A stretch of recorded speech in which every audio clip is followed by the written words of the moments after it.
Hello fellow minis, it has been a few weeks since the most recent Clash Mini update, and I've been gathering my thoughts so I could share my 100% honest review of that most recent update, even if it's a little bit late. And of course, I'm going to answer that question that's on a lot of people's minds. Is Clash Mini ready for global? On top of that, I'll rate the update on a scale from 1 to 10 after sharing all of my thoughts. And we're going to start off with the #1 best feature added into this update, and it's kind of a joke, but it's also kind of not. This might sound a little bit silly, but in my opinion, the best feature added to the game was the ready button. It's like, oh my gosh, thank you to the team for adding this. Like seriously, as soon as Clash Mini was first like added into beta, I was immediately like, add a ready button. I need a ready button. I need to be able to start my match if both me and my enemy is like ready. Like please add a ready button. They did it. Thank you. It was much needed. Okay. I know that seems like it's not that big of important. I've got way more important thoughts to talk about. But first, I wanted to give a big thank you to Match Masters for sponsoring this video. Match Masters is a competitive strategy game for mobile where you and your opponent face off against each other to see who can break the most blocks. Click the link in the description below to download for free. Now in Match Masters, you take turns lining up 3 or more of the same block, and lining up 4 or more of the same color will give you an extra move, and it will create a special block that can destroy several other blocks at once. And by destroying certain blocks, you can charge up a booster that you get to choose before the game, which destroys a ton of them. The one thing I love about the game is that you actually compete against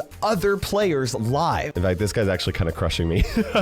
Each match is actually really quick, so you can easily play wherever you go, and the game has over 10 million downloads, so it only takes a few seconds to find an opponent. There are also several different game modes and modifiers that make each match new and exciting. And if you're not much of a competitive gamer, there's also lots of fun solo challenges that you can play by yourself that will help you progress as well. Plus, if you download Match Masters using the QR code right over here, or by clicking the link below, you'll receive a $10 pinata full of prizes for free, which will give you a huge head start in the game. I just lost. But everyone who downloads it is obviously a winner. So download the game for free and start challenging people all around the world today. And once again, a big thank you to Match Masters for sponsoring this video. Okay, now let's talk about the new hero progression. For those of you guys who are not familiar with it because you're watching this video and the game isn't global in your country yet, the heroes are now upgraded with crown shards, and their skills are upgraded separately with skill shards. Honestly, I actually personally really like this change to the hero skills, and especially being able to like upgrade individual skills individually. Like that's really, really nice. When it comes to game design, I do think it's a little bit too complex for most players, right? And I think that a simpler solution would just be better for the game overall. Although I feel that way from a game design perspective, me personally, as a player, my personal preference, I like the complexity of the hero skill progression system. I don't like the crown shard system, and I'll come back to that in a minute or so. But one of my favorite things about the hero skill progression is that heroes unlock their biggest abilities, their biggest upgrades at earlier levels. This makes the game feel a lot more free to play friendly because you got more of a chance against enemy heroes who are upgraded higher than yours, right? Also, each upgrade to the abilities don't actually make too much of a difference by themselves, and so I think that like that's actually really good. I do think the hero abilities overall are too strong at max level. Like it's really kind of frustrating actually when you're playing on max. I know this is going to sound so ridiculous, but as a max player with max minis and max heroes playing against max players with max minis and max heroes, I actually find the gameplay a little frustrating because I think that the heroes are too strong. When you have a max hero, the winner of the fight basically comes down to who can take out the enemy hero first. And if you can't take out the enemy hero first and both of your heroes are just left over, then it's pretty much just like a rock, paper, scissors kind of situation where like, oh, if I've got this hero, then I beat this hero and this hero. But if they have this hero, then they beat my hero. And it's just like, I don't know, like there are things that you can do about it with your minis, so it's not like 100% rock, paper, scissors, but I kind of don't like that. I think that heroes should feel like stronger than the average mini, but I don't like the fact that most of the time the winner of each match is based off of who has the higher upgraded hero. Don't get me wrong, skill is still very important. It really is in the outcome of the match, and like I know that a lot of people think that like when they first start playing Clash Mini that skill isn't that important, but it really does play a big role in things. Also, I do have max heroes, and I do lose to players that do have less than max heroes, but honestly, like if I'm being completely like fair, I don't think it happens enough. There are times when I do get outskilled and I win just because I have the stronger hero, and you know, that's fine some of the time, or to some extent, but not as much as it is, in my opinion, right now. Personally, I would like the total strength of all heroes to be cut down significantly. I don't know if this is too much, but like, let me know what you guys think. But I think that I would enjoy the game a lot more if heroes were only about half as strong as they are right now.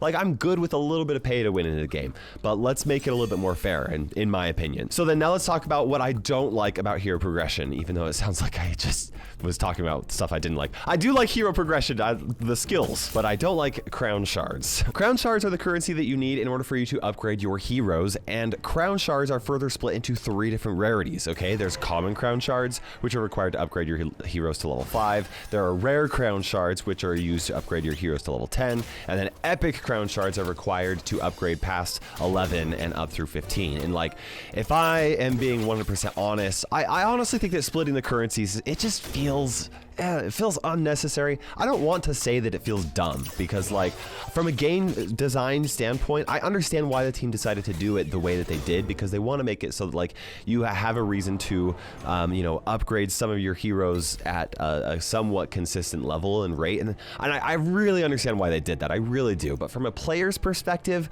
I don't like it. It's too complex. It's just annoying. New players will unlock crown shards that they won't even be able to use for several months, and then you have endgame players who will have tons of common and rare shards with like nothing to spend them on until a new hero is released. And once that new hero is released, yeah, I was like, okay, cool, yeah, I'll be able to immediately upgrade them. But like, I don't know, players in the middle also are probably going to be experiencing, they're probably just not going to have enough shards to upgrade any of their heroes.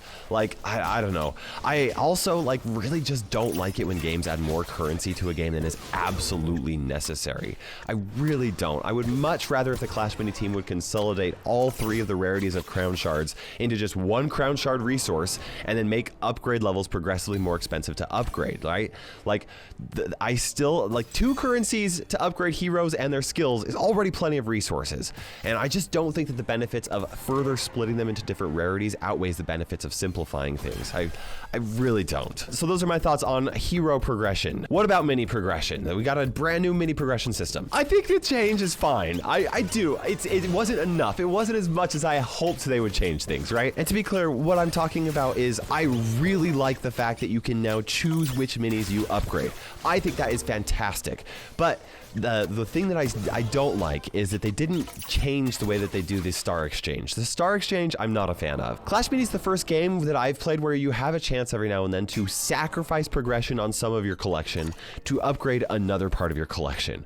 Like, that's what happens with the star exchange. I wanted to experience this a couple of times before I really formed a strong opinion. Now that I have experienced it a few times, I am confident that I am not a fan of it. I honestly think it feels really weird to just have to give up minis in order to upgrade my heroes. In fact, I think that it downright is annoying and frustrating as a player. It really is. Once the reset happens, yeah, you've got all that new progression that goes towards your heroes, and that's cool and that's great. And like, heroes are the place where you want to put that progression because they're the bottleneck. Minis are not the bottleneck currently, but at the same time, you sacrifice your progression or your collection, and it doesn't feel very good. And once the reset happens, you then have to take the time to re-upgrade your favorite minis. And like, if you have all of the minis maxed out by the end of the progression, it's just annoying to have to go and upgrade them. It really is annoying. It is. And it's just frustrating to realize that, like,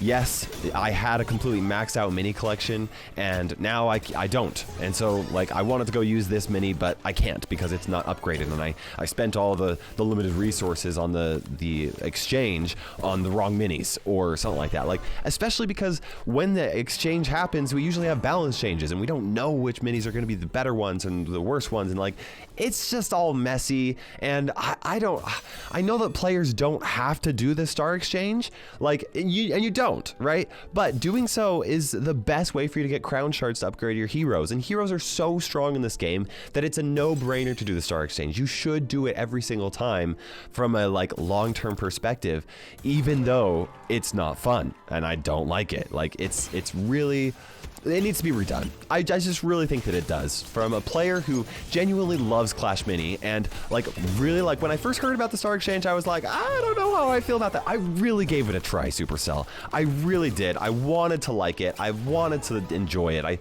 I wanted to experience against the joy that could come from it, and I don't like it. I don't think it's good. I really don't. And I'm saying this, like I said, as somebody who cares passionately about Clash Mini. I want Clash Mini to do really, really well. I really do. And I don't have actual stats on this, but I would be willing to bet that player retention drops significantly within 1 to 2 weeks after a star exchange. I really could be wrong about that, because the thing is that like when the star exchange happens is usually when a new, fun, exciting update happens, when we get a lot of new content. And so people will naturally want to play the new content. But I think that the star exchange system is causing more harm to player retention than it helps. I really think so.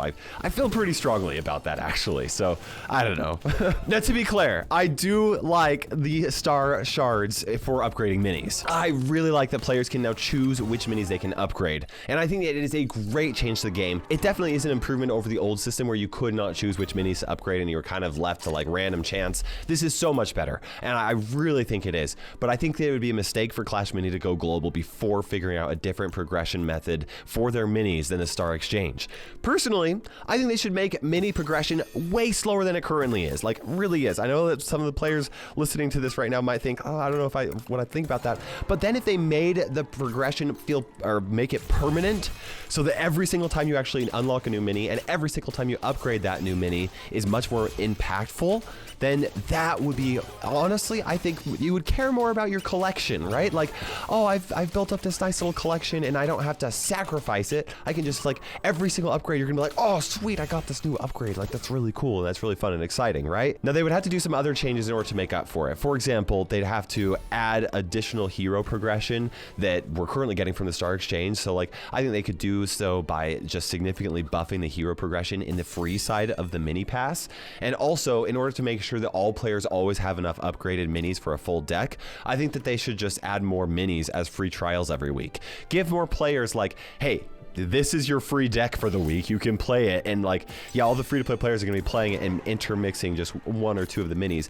But then, as they get their own like set of minis to be able to create their own deck, then all of a sudden that feels really fun and exciting, and like, I don't know. That sounds way cooler to me, in my opinion. I've said this in the past. I am not a game developer, and although I do enjoy listening to game talks. Like, I listen to GDC talks on game development, like, actually pretty frequently. But I'm not a game developer. I recognize that. But the strength in my feedback doesn't lie in like game design, right? Sometimes the most well-designed games are not fun, like, actually. But the strength in my feedback lies in the fact that I've played a ton of games, and I am hyper-focused on player perception and how players will react to different changes in the game. And the reason why I'm hyper focused on that is because I'm a content creator. Like, literally every single piece of content that I see in a game, I'm thinking, how will people react to this? Is there something I can do to make a video about this? And is this good for content creation? And guess what? The games that are good for content creation have the biggest audiences and perform the best. Like, that's just the truth of it, right? That being said, my opinions are always my own, and I don't want to pretend like I always know what everybody is saying or what everybody thinks or what the best idea is. Oftentimes, I feel like I'm pretty good at finding out what the issue is, but Supercell's usually better at coming up with a good solution for it. So either way, you guys should let me know in the comment section below if you agree, if you disagree. And I think that it is important to acknowledge the fact that I think that progression is better in this update than it was before the update. I still think the team needs to nail down some of the other changes before I think the game is ready for global, but that is the beauty of the game being in the beta, and I want them to be able to have the time in order to do that. Now, aside from progression, arguably the biggest addition to Clash Mini in this most recent update was gizmos. I can't believe I haven't even talked about gizmos yet. How long are we into this video? I love gizmos. Gizmos are awesome. They add a ton of strategy to the game, and I think they are a really great addition. I don't think that they are perfect, though. I really don't like the fact that you can't switch them out between rounds, like swap a gizmo with one of the other 2 options or something like that. And I personally feel as though they are a little bit too strong, with the exception of just like a couple of them. The fact that you can't switch them out, though, means that you can't adapt your strategy sometimes, and I really don't like it, especially when it comes to rumbles, right? Rumbles are all about changing your strategy depending on who your opponent is that specific round. If I face somebody in the very final round that had the elixir pump at the very beginning versus like some the rocket or something like that. Like I want to be able to adapt my strategy every single time. Even then though, in duels, if you pick the wrong gizmo the first round and you keep losing, there should be some way for you to be able to swap out that gizmo for something different so that you could hopefully switch your strategy and make a comeback. Like that's the whole point of this, of the Clash Mini, is being able to adapt your strategy as you go. That's one of my favorite aspects of the game, and currently you can't do that with gizmos. And I think the gizmos, I think overall they are doing way more good for the game than they are doing bad. I'm really happy with them. I really like that the team added them. And also, I'm not a big fan of them being randomized at each match. I would much prefer to be able to pre-select 1 to 3 gizmos to choose before the match starts, even if they were much weaker, and being able to like create a gizmo deck or whatever, or like pairing it with different heroes or something like that. I don't know. Maybe I don't fully agree with that idea. It's just something I'm sure that the team has actually thought about doing something like that. But I don't know. You guys kind of get where I'm coming from. Also, I have one very strong opinion about gizmos, and that is currently different players will have a different selection of gizmos to choose from in rumbles, and that needs to be fixed. That absolutely needs to be fixed. In a rumble, all 8 players should have the same 3 to choose from, I think. I really do. Or everybody should have the equal chance to choose them before the match or something like that. I don't know. Anyway, I think the team can make some adjustments to gizmos, and so far I'm really happy that they're in the game. I'm also really happy that emotes are in the game. Emotes might not seem like a big change, but for me, they've actually made a big impact on how the game feels. They're like a constant reminder that my opponent is human, and honestly, it's made the game feel a lot more alive and immersive for me. And that might sound silly, but like, I guess I didn't realize what I was missing without emotes, right? Now, I will say that I found that some of the emotes pop up and cover up part of the screens that I don't want them to. Like, I don't think an emote should ever cover up the board. I want to always see the board. I don't know. I don't know where they should move it to, but I feel like they need to move some of the emotes elsewhere, right? I also personally feel as though they should all be animated in some way. I'm sure that that is coming. That's something that they can do for a polish later on, either right before global or right after global or something like that. I think that'll just make them feel a lot more lively, since like the static images that we see, they don't really share the emotion as strongly as I would like them to. But overall, I really like emotes. However, I will say I think that they're too overpriced. They're expensive. Oh, okay. I know that I'm coming from a very free-to-play friendly game in Brawl Stars. It's very free-to-play friendly, but also you gotta recognize I am a big spender on most games that I play, because first of all, as a content creator, I'm able to, everything that I buy in game is actually technically like discounted because it is a tax write-off. But also as a content creator, I think that it's very important that I have different cosmetics and things like that as someone that creates content in the game. And even though I think that the new emotes and skins are cool, I really do think that they are dramatically overpriced. I really do. I am not an expert in game monetization. I'm really not. But most of the skins in Brawl Stars either cost $3.50 to $7, and that's assuming you buy gems $100 at a time, right? That's like the cheapest way for you to do it. Clash Mini has their skins closer to like $10, and like a single emote for $3. I mean, you guys know I love Supercell games. I am all about monetizing them. After all, I make money from creator code, which like directly comes from monetization in Supercell games, right? But like, they're too expensive in my opinion. I really think that they are. And you know what? I don't know how well Clash Mini is monetized. I don't know if they are making enough money to make the game. I really don't know. I'm not going to pretend to know that, but I do think they are overpriced, and I've got to urge players, the people that are watching this video, to vote with your wallets and not buy the cosmetics if you think that they are overpriced. Like, you can play the game just fine and not have the cosmetics, so don't do so, right? If you think they're too expensive. But I say that, I should also add a very big disclaimer. You should fully know that I am going to buy them all, even if they are overpriced. If I don't, I can't create videos like skin tier lists or videos where I rank all the different skins in the game or something like that. Like, from a business perspective, I kind of have to buy them no matter how expensive they are.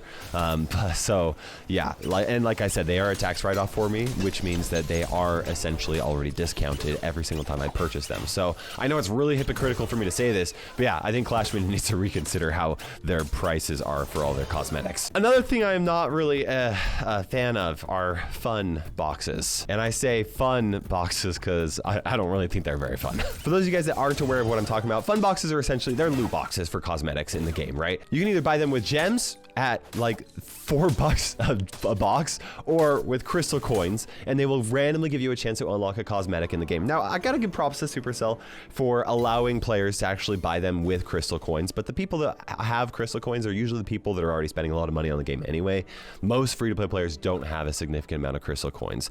Either way, the rarest cosmetic is the Queentron skin at 2% drop rate, and up until this point, everything I've said, I actually don't have major issues with fun boxes. Are they overpriced? Yes, but like still, to this point, I think it's perfectly fine. I think that it's great to have a little bit of randomness in the game sometimes. I do think that being able to choose what you buy makes more sense, but a little randomization is fine in my opinion. What I am not okay with is what happens if you get a cosmetic that you already own, or the fact that it is possible for you to unlock a cosmetic that you already own. If that happens, you get 100 crystal coins back. But hang on a second, it costs 300 crystal coins to buy a fun box in the first place, so every single time you get a duplicate, you lose 200 crystal coins every single time. That's straight up gambling. It's no good. It's not good. It's not a good game mechanic. I think that Supercell made a really great, courageous move in Brawl Stars to try and move away from gambling. And I think that the rest of the game, like, there's a lot of good legislation that's being passed throughout the world that is trying to remove the gambling from boxes or from games. And I think that Clash Mini really should consider following suit. It's no good, even if you're doing so with free-to-play resources like crystal coins. Gambling is just, it's not good. It really is not good. It's not good. Like, there's so many studies, there's so many reasons why gambling is not good, even if it's with free-to-play resources like crystal coins, in my opinion. Like Brawl Stars, honestly, like the Brawl Stars monetization was very free-to-play friendly, even though it did have like a gacha system in there. But the thing is even if you didn't get the brawler that you wanted, you at least got some useful resources that were needed to upgrade your brawlers. Fun boxes are straight up gambling because eventually you'll just waste money or crystal coins for a chance to get a skin or emote that you want, and if you don't get the one you want, it is a straight up loss. So yeah, fun boxes are not fun at all. If Supercell removed the chance to unlock duplicates from fun boxes, I would totally change my entire opinion. But even then, it still costs over $3 for every fun box, even at the cheapest price, and I think that's too much.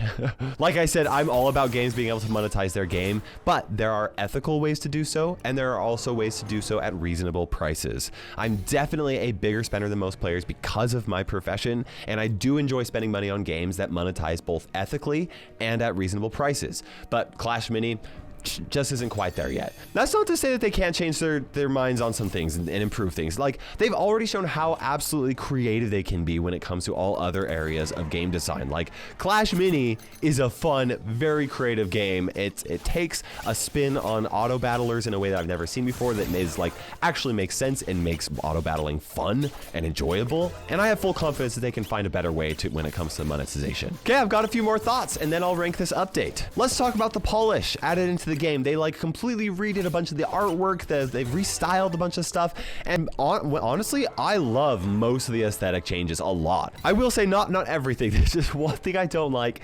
I don't love the text. The font, I mean, it's classic. It's a Supercell font, right? It looks good, it looks great, but like, this is not a Supercell game. I mean, it is, but it's a Clash game, right? And like, it's fine. It's actually fine most places. It feels a little boring. It really does. I don't know. Like, I'm sure that they put so much thought into it, and I hate like saying this when I know that there's somebody that could be watching this video that made the decision to switch the fonts, and I even understand them wanting to get away from the Clash IP so much so that it's not like specifically like Clash Mini, like it can be its own game, but at the same time it's a Clash game, right? And like, especially when it comes to player names, the player names, I feel like they need to be flashier somewhere. They need some more flair, maybe like an outline stroke or like something that makes usernames pop a little bit more. I don't know.